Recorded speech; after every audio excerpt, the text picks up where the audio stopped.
Hello everyone, আসসালামু আলাইকুম। আমি ফারহানা ফারহা ব্লগ পেজ থেকে ফারহানা ফারহা বলছিলাম। সবাই কেমন আছেন? আজকে আপনাদের সাথে শেয়ার করব হচ্ছে আমি এই জীবনের ফার্স্ট সিমের বিচি দিয়ে মাছ রান্না করব। তো এই জন্য ভাবছি যে আপনাদের সাথে একটু শেয়ার করি। তো আমি মাছগুলো প্রথমে ভেজে নিলাম। আর সিমের বিচি এই যে এখানে, এখন তো বাংলাদেশে মানুষকে এত সোজা সব কিছু করে দিছে যে আগে আমরা সিমের বিচি ছিলতে যে পরিমাণ কষ্ট হতো, এখন নাকি ছিলাই সিমের বিচি পাওয়া যায়। আমি ছিলাটাই নিয়ে আসছি। তো এই তো ভিজে মানে ধুয়ে একটু ঝাঁঝুরে ছেঁকে রাখলাম। তো সিমের বিচিটা আমি কিছুক্ষণ গরম করব। তো এই যে পানি বসিয়ে নিয়েছি, একটু সিদ্ধ করে তারপরে নাকি পানিটা ফেলে দিলে সিমের বিচিতে থেকে একটা নাকি মানে গন্ধ লাগে, তো ওই গন্ধটা আর কি থাকে না। তো এই জন্য আমি একটু প্রথমে সিদ্ধ করে নিব। আর এখানে এই যে দেখেন আমার মাছগুলো হয়ে গিয়েছে। আমি আজকে রান্না করব কাতল মাছ। তো ভাজি হয়ে গিয়েছে। আমি কয়েকটা রেসিপি দেখেছি ইউটিউবে, বাট এই কথাটা না বলা হয় নাই যে সিমের বিচিটা একটু মানে সিদ্ধ করে তারপরে পানিটা ফেলে দিতে হয়। তো ভাবলাম যে এইটা আসলে আপনাদের সাথে শেয়ার করা উচিত। আমার মতো হয়তো অনেক নতুন রাঁধুনি আছেন যারা অনেক জানেন না। তো আমি এখন কড়াই বসিয়ে নিলাম, আমার মাছ ভাজা শেষ। আমি এখন তেল দিব। তেল আমি ওই মাছ ভাজার পরে যেই তেলটা ছিল ওইটাই দিয়ে দিব। অনেক তেল হয়ে গেছে। দিয়ে দিব পেঁয়াজ বাটা। আপনারা যারা পেঁয়াজ বাটা খান না তারা পেঁয়াজ কুচি দিতে পারেন। আমার কাছে পেঁয়াজ বাটা দিয়ে তরকারিটা মজা লাগে বেশি। দিয়ে দিব রসুন বাটা। আর যেহেতু কাতল মাছটা একটু বড়, তো আপনারা আদা বাটাটাও দিতে পারেন। আদা বাটাটা দিলে না মানে ওই মাছের যে একটা সেই গন্ধটা চলে যায়। একটা আষ্টে গন্ধ আছে না, সেই গন্ধটা চলে যায়। মাছ দেখবেন ধোয়ার পরেও কিন্তু মাছের গন্ধ সহজে যেতে চায় না।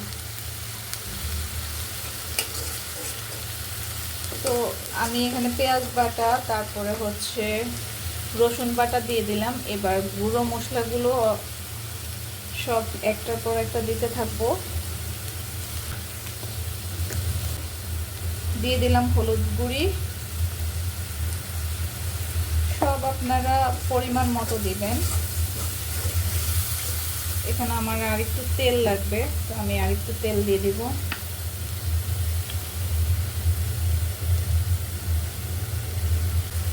দিয়ে দিব এখন মরিচের গুঁড়া। যারা একটু ঝাল বেশি খান তারা কাঁচা মরিচও দিতে পারেন, কিন্তু আমি মরিচের গুঁড়োটা দিই, আমার কাছে ভালো লাগে। মরিচের গুঁড়োটা অন্যরকম কালার আসে। একটু পানি দিয়ে দিব যেহেতু মশলা লেগে যাচ্ছে।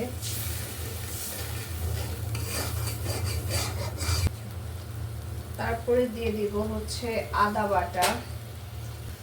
আদা বাটাটা একটু নামাতে দেরি হয়ে গেছে, এখনো ছুটে নাই।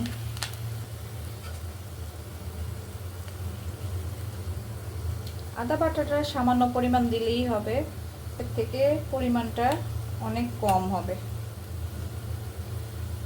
আপনারা চামচ দিয়ে যদি দেন তাহলে আধা চামচ দিলেই হবে।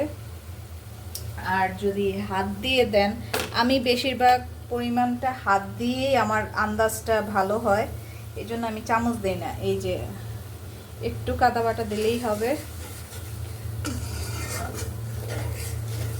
এখন মশলাটা কষাবো। আর যেহেতু মানে সিমের বিচি রান্না করব, তো আমাকে আমার আম্মু বা বড় মামি সবাই বলেছে একটু তেজপাতা দেওয়ার জন্য। তেজপাতা দিলে নাকি একটা সুন্দর ঘ্রাণ হয়। তো আমি তেজপাতা দিয়ে দিব। পাতা দিয়ে দিলাম।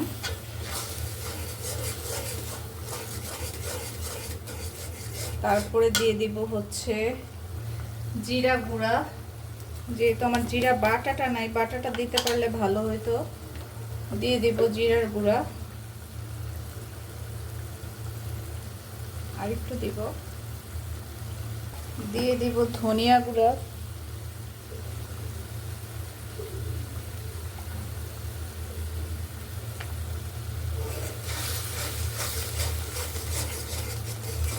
মশলাটা যত কষবে ততই রান্না মজা হয়। আর আমি মানে মশলাটা প্রচুর পরিমাণে কষাই, আমার কাছে কষাইতেই বেশি ভালো লাগে। অনেকে আছে তরকারি মানে একসাথে সব তরকারি মশলা সব একসাথে দিয়ে দেয় মাখিয়ে, আমার ওটা ভালো লাগে না।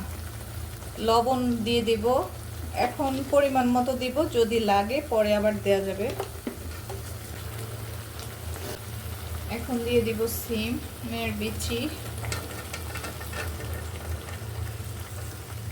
যারা সিমের বিচি রান্না করবেন তারা অবশ্যই একটু প্রথমে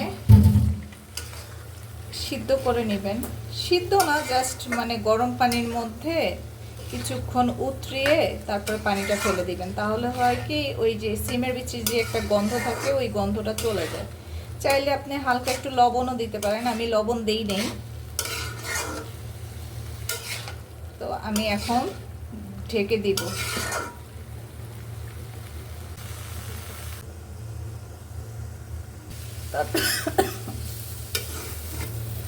তরকারি বসায়া একটু বসছিলাম মোবাইলটা নিয়ে, এদিক দিয়ে তরকারি পোড়া লেগে গেছে।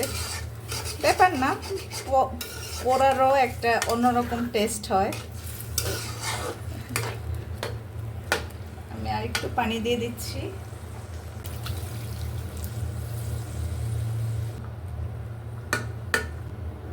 এটা আর একটু কষবে, ভাগ্যের বেশি পোড়া লাগে নাই। বারান্দায় এত সুন্দর রোদ, একটু রোদে বসছিলাম। আসলে আমাদের তো চাকরি জীবনে সকালবেলা বের হই, রোদ তেমন গায়েও লাগে না, আসি বাসায় তাও রোদ লাগে না, রাত্রে আসি। তো একটু বসছিলাম রোদে, এদিক দিয়ে তরকারির অবস্থা খারাপ। আর একটু কষবে, তারপরে আমি মাছটা দিয়ে দিব। আমি মাছগুলো দিয়ে দিয়েছি, এখন আর একটু পানি দিব।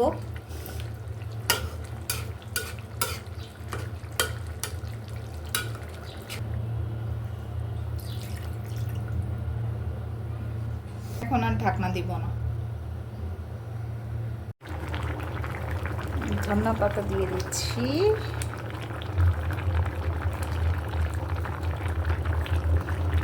তরকারিটার কালার দেখে মনে হচ্ছে ভালোই হবে, পরে বোঝা যাবে খাওয়ার পর কেমন হয়েছে।